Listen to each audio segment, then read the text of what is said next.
各位好，我係輝 Sir。我本身係一位整全營養師，亦都係一位經筋治療師。咁今日呢個錄影視頻呢，我又係想講話，如果你感染咗流感好，或者最近呢個新冠病毒所引起嗰嗰啲症狀啊，我哋講下今日嘅處理方案咁樣。通常咧，我今日就集中喺邊方面多咧，就喺喉嚨痛，同埋有咳嗽嘅問題啊，點樣處理咁樣。之前我都拍過一個發燒嘅處理方案咁樣嘅。咁呢個就配合翻，如果你有發燒嗰個病理性問題，而有產生嘅喉嚨痛啊，又或者咳嗽咧，咁呢個係一個補充翻你點樣處理呢方面嘅病症咁樣嚇。好啦，如果當你感染咗新冠病毒，如果你話係有啲人咧身體比較強化咁樣嘅，感染咗之後咧，咁真係可能少少個喉嚨痛，或者化個低燒，咁啊就冇咗㗎，即係幾日之後由陽性轉翻個陰性。但係我哋都見到有部分嘅客戶咧，感染咗之後咧，哇，好強烈嘅病徵啊，係喉嚨痛啊、撕裂啊、發高燒啊嚇咁樣嚇，甚至乎咳嗽。咁我集中而家就講話喉嚨痛同埋嗰個咳嗽嗰個處理方案咁樣嚇。好啦，如果你真係感染咗新冠病毒，如果有喉嚨痛嘅或者發燒都好，咁首選咧我都經常講一個營養補充品嘅，嗰個就叫做黃金剛。嗱咁啊，點解我咁推崇黃金剛咧？嗱，呢個產品好特別嘅，咁裏邊有奶雞、洋雞、黑蘿蔔、龍龍枝、龍子蛋鹼，呢個複合配方，你服用咗之後咧，係好快速去到你肝臟嗰度咧，就刺激你翻你個肝製造一系列嘅酵素。咁最重要係有兩個酵素嘅，一個叫做谷胱甘肽，有一個咧就叫做超氧化物歧化酶。咁呢兩個酵素你刺激咗之後咧，身體嗰個白血球咧嗰個活性咧就好強化，佢咧就同你吞噬個病毒啊，對付嗰啲病毒嘅效益係提升咗嘅。而另一個效果咧，你當刻如果你係有發燒啊，或者係身體有啲病症啊，筋膜痛啊，或者肌肉疼痛咧，其實你服用咗黃金剛之後咧，你個肝臟咧嗰個代謝或者排毒個機制強化咗之後咧，咁身體呢啲不適嘅症狀係快啲咧就叫做舒緩去啊，或者係快啲痊癒咁樣嘅。尤其是喺發燒期間咧，黃金剛嗰個令你嗰個發燒嗰個病理性嘅問題咧，個症狀可以減輕佢嗰個唔好嘅效益咁樣嘅。咁所以黃金剛就係首選嘅。咁黃金剛有啲人話唔係喎，我都有服用奶雞、洋雞，點解我就刻意用黃金剛呢個產品咧？嗱，黃金剛呢個產品佢個背景咧就好特別嘅，佢就係西班牙一間叫做森力亞公司咧就研發嘅產品嚟嘅。森力亞公司咧就係咧佢哋呢間公司其實已經有幾十年嘅歷史㗎，佢係做草本啊起家咁樣嘅，而佢哋喺一個叫做種植場咧就一條龍嘅服務方式咧就係研發萃取佢哋嗰個營養補充品咁樣嘅。咁佢哋而家就佢嘅產品嚟講好似奶雞、洋雞咁講啊，就唔係一般坊間嗰啲所謂嗰啲營養補充品咧，係做一個叫 OEM 嘅品牌啊，即係唔係自己種嘅。個產品只不過係買某啲公司嘅原材料，自己做一個膠囊啊，黐上自己嘅品牌嚟一個發售。咁呢啲產品咧，我哋過往都有用過咁樣嘅，但係我哋發覺咧，佢嗰個效益咧，服用咗之後咧，身體好似冇咩特別嘅反應啊嚇。咁唔係一定話冇反應咧，就代表冇效果。只不過話可能個代謝嘅速度慢。咁我哋用到呢個產品咧，佢個效益係可以話你今日服用咧，其實晏晝已經有個起療反應嘅。我哋過往做啲臨床咧，就揾有啲飲咗酒嘅人士嚟服用咧，飲酒之前服用一支，咁飲酒之後又服用一支咧，佢係好快速咧就解咗嗰啲酒精所引起嗰個叫乙醛啊嗰個毒性嘅問題咁樣嚇。咁第二日個宿醉就減輕咗嘅。喺異性即係話，如果相同地你感染咗病毒都好，或者身體嗰個肝臟嘅代謝功能係差咧，你服用黃金剛好快速令你肝細胞有個叫做排毒或者係代謝營養補充品個機制都效益都好提升咗嘅。因為肝除咗係排毒之餘咧，佢分解有毒嘅物質之餘咧，其實佢有一個叫做代謝工廠嘅。你食任何嘅營養補充品咧，都要靠肝嚟代謝嘅。所以如果肝功能提升咗咧，你食任何嘅營養補充品咧，個吸收性都大咗。如果喺呢段疫情期間啊，你用營養補充品嚟做一個叫做復康講啊，可以加速佢個療效嘅。同埋黃金剛呢間公司嗰個森力亞咧，佢背後咧都做咗好多科研嘅產品咧，就有一個系列咁樣㗎。喺西班牙嗰度咧，佢甚至乎係同有啲叫做醫院做一個臨床咁樣嘅，有啲產品。咁西班牙嗰個前任嗰個皇后啊，好似叫蘇菲亞係我嘅印象記得叫蘇菲亞。咁佢都係用呢個產品咧。當一個叫做日常生活當一個營養補充品嚟一個自己服用咁樣嘅。佢曾經就頒咗一個叫榮譽證書俾心力亞公司，即係佢個產品好優質啦，咁俾個證書佢哋嘅。咁某個程度，所以我就好推崇咧心力亞公司嘅一系列嘅產品嘅。咁呢個講多心力亞少少背景俾大家知道咁樣嚇。好啦，除咗黃金光呢個產品之餘咧，咁我有另一個產品嘅建議嘅。如果喺嗰個處理呢個新冠病毒嗰度啊，好啦，就係有一個叫做強效抗氧化配方。嗱，咁強效抗氧化配方咧，咁佢有7個營養物質嘅。咁我講佢最重要嗰幾個營養物質喺呢段新冠病毒有咩輔助嘅療效咁樣嚇。咁佢本身有綠茶素、洋葱素、硫辛酸、維他命 C、薑黃素咁樣啊。咁其他嗰啲咧，我當係一個次選啦嚇。最重要呢幾個物質，咁有咩用咧？嗱，當一個病毒喺我哋體內複製嗰陣時咧，咁佢需要我哋體內一個叫做酵素嘅。嗰個酵素咧就叫做3CL 蛋白酶，佢靠呢個酵素嚟複製嗰個病毒嘅。同埋同樣地啦，如果嗰個病毒真係複製咗啦，咁身體需要一個發炎嘅效應㗎。嗰個發炎效應咧就係叫一個 MFKB 一個酵素咧嚟加速去發炎嘅。而強效抗氧化配方呢個組合裏面嘅洋葱素、綠茶素、薑黃素加埋維他命 C， 佢呢個組合咧可以將頭先我所講嗰2個嘅程序咧可以剝咗佢，等佢唔可以作為一個有效益嘅分裂，將嗰個3CL 蛋白酶首先剝咗先，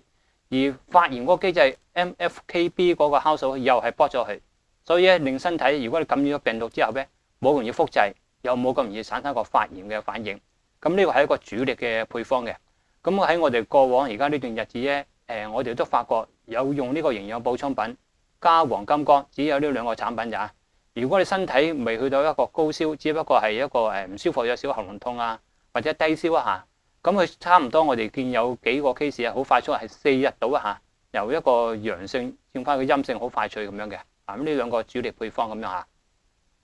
好啦，如果你話想加速佢嘅痊癒，甚至乎個症狀比較明顯啲嘅，去到呢個發燒嘅，咁我哋有另一個配方就建議嘅。咁呢個協同效應嚟講咧，你可以就係配合翻頭先所講嘅黃金光或者個強效抗氧化配方，呢個就叫做紫鋳花嗰個複合物咁樣嚇。咁紫鋳花有咩用咧？嗱，呢個其實有少少我哋好咁嘅形容佢啊，有少少藥效嘅效果嘅。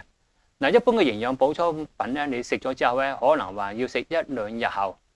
快則1-2日啦嚇，有啲可能要成個禮拜先睇到效果嘅。但係紫鋳花唔同嘅，紫鋳花你今朝食咧，佢晏晝咧、下晝咧已經起一個起療反應嘅。紫鋳花裏邊咧係含有幾種嘅物質嘅，咁最重要嘅就係有個物質咧就係一個叫做葡聚糖，又叫做多糖。咁佢個多糖有咩用咧？佢係好快速就激活咗我哋體內嗰個叫做 T 細胞，同埋嗰個叫做巨細細胞嗰個活性。咁佢呢2個白血球呢2個抗體有咩用咧？就係專係針對病毒嘅細菌嘅。咁係好快速激活咗佢個數量同埋佢個質素，令佢產生個吞噬病毒嘅效果。咁如果你喺嗰個服用過程之中咧，其實你都會睇到個反應嘅。食咗之後咧，譬如有啲人佢嗰個發燒啊，或者係喉嚨痛嗰啲咧，佢相對係減輕咗㗎。你睇到佢個復原速度係快咗咁樣嘅。不過我都要講講，如果你用呢個紫鋳花呢個配方咧，坊間咧比比皆是嘅。咁而家我呢個配方咧就有個特別性先，佢係一個叫門息性嘅釋放嘅紫鋳花嘅效應嘅。佢係點咧？佢係嗰個果粒嗰度咧，如果你有細心睇我有膠囊啊，其實佢有3種大細嘅果粒嘅 size 咁樣嘅。佢係每4小時咧、8小時咁樣嚟釋放嗰個紫鋳花嗰個營養物質嘅。所以佢係12小時嘅有效型嘅，即係話你今朝早7點鐘食，咁到傍晚咧就7點鐘到咧，你就可以食第2次噶啦。佢係枕住都有個釋放呢個紫鋳花嗰個活性喺度嘅。同一般坊間嗰啲咧，一次過食咧，佢一係有好強效果，但係可能4-5個鐘後咧，個藥效咧就應該隨着你可能排出嚟，咁呢個長效型有個效益。咁另一個效益嚟講咧，就係佢如果配合翻我哋嘅協同效應啊，如果用紫鋳花配翻個強效抗氧化配方咧，你可以成大嗰2-3倍嗰個復原嗰個速度嘅。咁實用性咧，我都要提一提，就算你用邊個品牌嘅紫鋳花都好啊，咁啊緊記一個措施。嗱，紫鋳花咧，其實佢有少少藥效嘅效果嘅。如果你用個營養物質嚟講咧，好啦，你個身體可能呢個感冒病毒啊，或者係一般嘅流感都好啊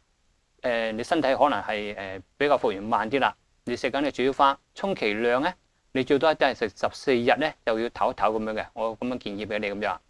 咁如果你話相對嚟講啊，你話唔係喎，我7日到好翻咯。咁7日好翻都好啊，我都建議食多1、2日，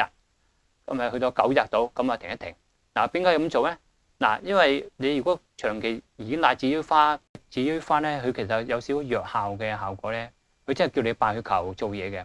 咁但係如果你依賴性咧，即係長期咁服用佢咧，佢白血球咧會即係話，如果你冇呢個營養物質俾到佢咧，佢又唔識做嘢咁樣嘅。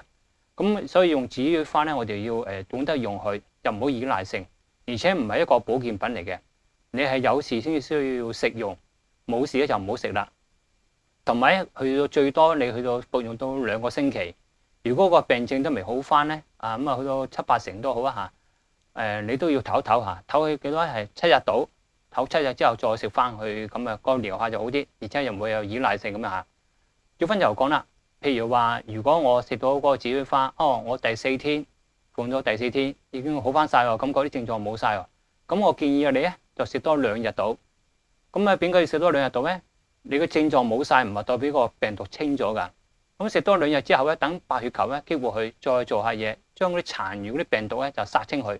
咁啊個效果就應該好啲啦。咁如果你用得好咧，紫鋳花其實係一個唔錯嘅對付病毒嘅營養物質嚟嘅嚇。咁大家緊記啦，嗱，即係我再重新講多次，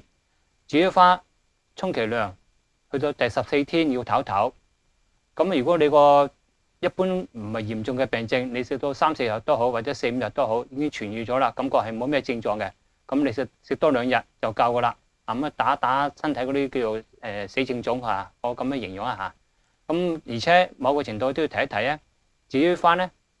佢係激活咗你個免疫系統嘅白細胞嚟對付病毒嘅。但係如果有自身免疫系統病變嘅人士咧，係唔食得嘅，譬如紅斑狼瘡啊、類風濕關節炎啊、克隆氏症啊、牛皮癬啊，甚至乎濕疹呢啲咧都係唔食得嘅。或者有個肺結核嘅病症人都唔建議食啊。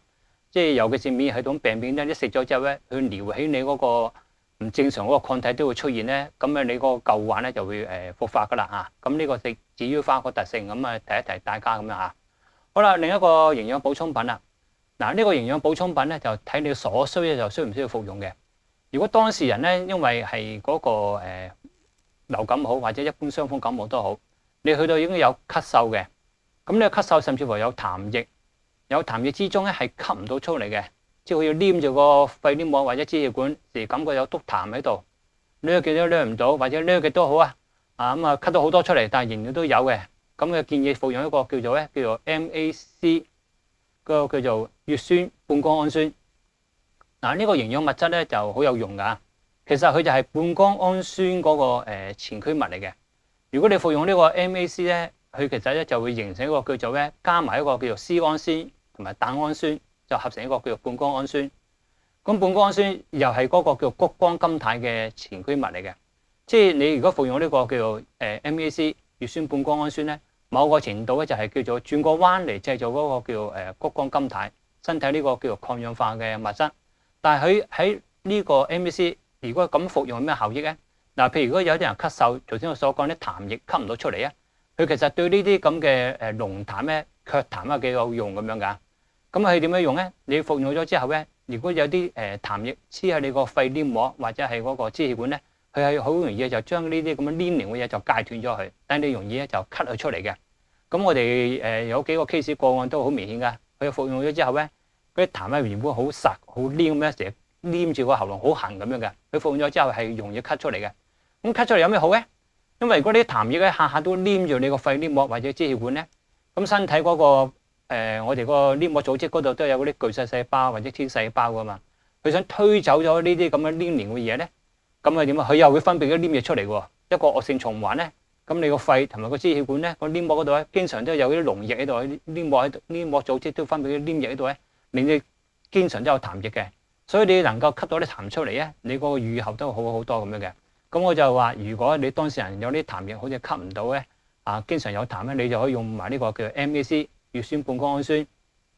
咁佢另一個效益咧，佢本身都可以令我哋個肺臟同埋個肝功能咧強化去，等佢冇咁容易受嗰個病毒感染咁樣嘅。呢個就係佢嗰個效益啊！好啦，咁啊